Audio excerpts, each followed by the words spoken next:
Audio Jungle.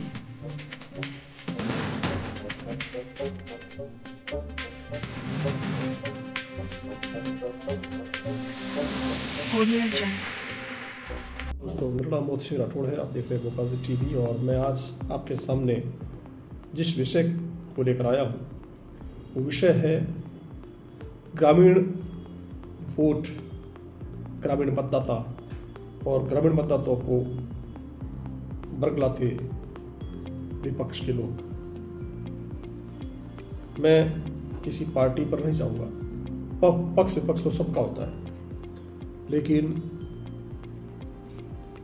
लोग किस प्रकार की सोच और किस प्रकार के विचारों के साथ अपना कार्य करते हैं, इसके बारे में हम आपको रूबरू कराने की कोशिश करेंगे। देखिए, कार्य करना और जनसेवा करना एक अलग विषय है और कुर्सी को प्राप्त करना एक अलग विषय है।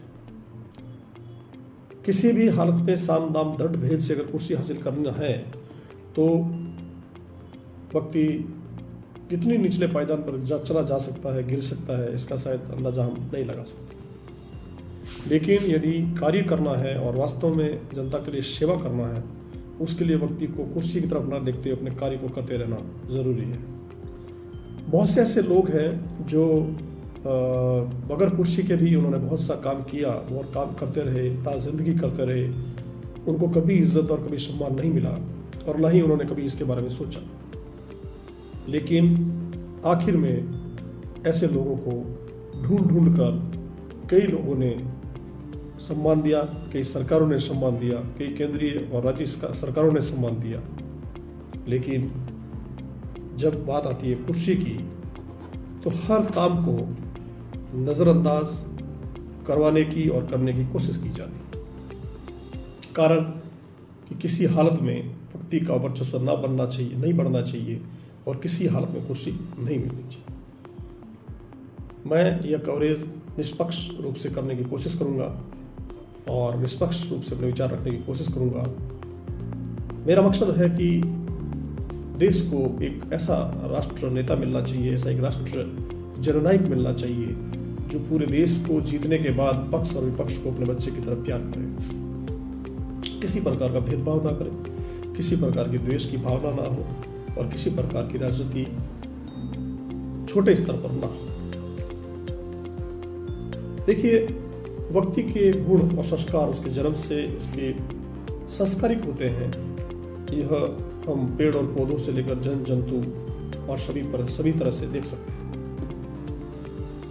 कई बार ऐसे लोग हुए हैं जो हार गए, हाशिए पर चले गए और वो शायद अगर थोड़ा जोर लगाते, थोड़ा षड्यंत्र रचते तो देश की राजनीति में आ सकते थे। एक कहावत है कि 1947 का जब भारत आज़ाद हुआ और पहला भारत का चुनाव हुआ, उसमें वास्तव में जो है देश के प्रधानमंत्री सरदार पटेल बनने वाले थे। कोई कारण रहा और चाहने वालों का धड़ा ज़्यादा रहा, इसलिए नेहरू जी प्रधानमंत्री बन गए और सरदार पटेल नहीं बन पाए। उस चीज़ का मलाल आज भी देश की जनता को है, आज भी भारत की जनता को है। आज भी भारत की जनता उस मलाल से गुजरती है। जब भी कोई विषय आता है तो उस बात को सोचती है, उस बात को विचार में लाती है। केवल डिक्लेरेशन करना और चुनाव की अवधि तय करना और चुनाव को कर देना और चुनाव में वोट डाल देना ही चुनाव नहीं है। जहां तक आपकी पकड़ जाती है, जहां तक आपकी सोच जाती है, जहां तक आपकी नज़र और आपका विजन जाता है, वहां तक आप देश का आकार, देश का भौगोलिक स्तर और देश के सुनियोजित तरीकों को समझने की कोशिश कीजिए। उसके बाद तय कीजिए कि कौन व्यक्ति वहाँ तक पहुँच पाएगा और कौन व्यक्ति उस जगह से इस देश को ऊपर तक ले जाने की कोशिश करे। हर सेक्टर में, चाहे वो खेती का सेक्टर हो, कृषि हो, चाहे वो राजनीति हो, चाहे वो युवाओं की शक्ति हो, चाहे वो शिक्षा हो, चाहे वो टेक्नोलॉजी हो, चाहे हर प्रकार के सेक्टर से चारों तरफ से जब तक कोई भी चीज़ खड़ी नहीं होगी, देश का निर्माण नहीं हो सकता। पिछले 70 सालों में जो देश की सड़क तंत्र जो है वो कितना निर्माण हुआ, कितना नहीं हुआ, आप भी जानते हैं, हम भी जानते हैं। अस्पताल, स्कूल, खेल, चिकित्सा, ऐसे अनगिनत व्यवस्थाओं में कितना निर्माण हुआ, कितना विकास हुआ था। विकास किस गति से हुआ था, किस प्रकार की स्पीड रही, किस प्रकार की स्पीड से विकास हुआ और किस प्रकार के विकास को अंजाम मिला, ये आप और हम सब जानते हैं।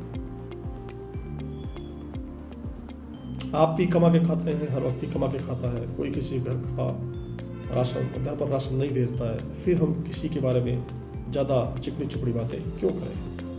हम वही बात करेंगे जो सच है, हम वही बात करेंगे जो हकीकत है, हम वही बात करेंगे जो हकीकत में हमारे सामने है।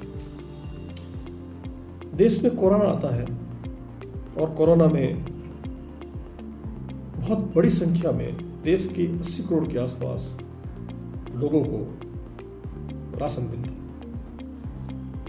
हर घर में चना, दाल, चावल, शक्कर। कोशिश ये रहती है कि हमें किसी हालत में बचना है। वैक्सीनेशन का निर्माण हुआ, वैक्सीनें बनी, चारों तरफ ऑक्सीजन प्लांट लगे, वैक्सीन प्लांट्स के ऊपर कार्रवाई हुई।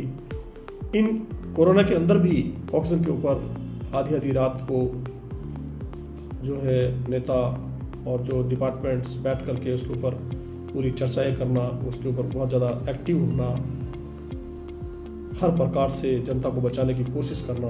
देश 2020 का जो समय था, अप्रैल मई का, वो एक ऐसा समय रहा है कि देश जिस प्रकार पतीले में चाय उबलती है, उस प्रकार चाय की पत्ती जिस प्रकार उबले हुए पानी में उबलती है आग पर, उस प्रकार देश उबल रहा था। उबलते हुए देश को बचाने के लिए विशेष तौर से बड़े राष्ट्रीय नेताओं की जरूरत थी। ऐसे राष्ट्रीय नेताओं की जरूरत थी जो देश को उन हालातों से उबार सके, आगे ले जा सके। आप अपने दिल पर हाथ रख कर बोलिए कि क्या उस समय नरेंद्र मोदी हमारे देश के लिए एक सच्चे नेता, एक सच्चे जननायक के रूप में अपना कार्य कर रहे थे? क्या वो सक्षम थे आपकी नज़र में, आपके आसपास वालों की नज़र में? यदि हाँ, तो फिर लोग जो है नरेंद्र मोदी जी के ऊपर उंगलियां क्यों उठाते हैं? क्यों उंगलियां उठाकर कहते हैं कि नरेंद्र मोदी जी ने देश के लिए कुछ नहीं किया? अब 2024 का चुनाव है।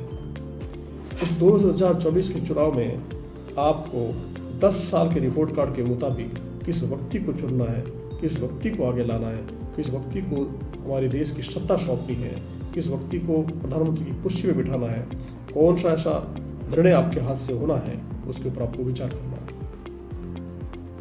आपको अपनी बिकाऊ नीतियों पर, आपके अपने बिकाऊ सोच पर, आपके अपने बिकाऊ मानसिक विचारों पर रोक लगाकर देश के बारे में सोचना होगा। मैं देश की तमाम जनता से अपील करना चाहता हूँ। मैं देश की जनता से, युवा हो, बुजुर्ग हो, चाहे वो महिलाएं हैं, माताएं, बहनें हैं, मैं उनसे कहना चाहता हूँ कि देश अब विकास की दौड़ पर आगे बढ़ रहा है। स्पीड बढ़ रही है। इस स्पीड को अब आपको आगे और बढ़ाना है या इस स्पीड को फिर से कम करना है, ये आपको सोचना है। यदि यहाँ से स्पीड टूट गई, यदि यहाँ से रिदम टूट गई, तो क्या आपको लगता है कि देश वापस इस प्रकार की पकड़ बना पाएगा? क्या फिर ऐसा कोई व्यक्ति आकर इसको इस स्पीड तक ला पाएगा? ऐसे अनगिनत पहलुओं के साथ आप विचार कीजिए। 2024 के चुनाव में अपने आप को मानसिक, वैचारिक और सांस्कृतिक और आपके अंदर जो एक भूख है देश के निर्माण की, उसके ऊपर निकल पड़िए। अपने गली मोहल्ले, अपने मिलने वालों के पास, अपने यार दोस्तों के पास, और आपको देश का एक ऐसा निर्णायक चुनकर तैयार करना है, एक ऐसे निर्णायक लोगों का मंडल तैयार करना है। मैं किसी पार्टी की बात कतई आपके सामने नहीं रख रहा हूँ, मैं अपनी सोच रख रहा हूँ। अब आप उसके बारे में किस प्रकार का विजन रखते हैं, किस प्रकार की सोच रखते हैं, ये आपको तय करना है। किसान अपने बरसात के दिनों में यदि अपना सब कुछ ना सर्वस्व अगर करे, ना सब कुछ करे, तो फिर बरसात जाने के बाद उसको करने से कोई फायदा नहीं। अगर जब लोहा गर्म हो उस समय हथौड़ा ना मारे, तो बाद में ठंडे लोहे पर हथौड़ा मारने से कोई फायदा नहीं। बांध से पानी निकल जाने के बाद बांध बांधने से कोई फायदा नहीं। मैं भारत के संपूर्ण नागरिकों से कहना चाहता हूँ, मेरी अपील है हाथ जोड़कर कि आप देश में इस प्रकार की निर्णायक शक्ति को लाने की कोशिश कीजिए। आप अपने विचारों पर, अपने अंतः पर सोचकर आप उस व्यक्ति को वोट देने की कोशिश कीजिए।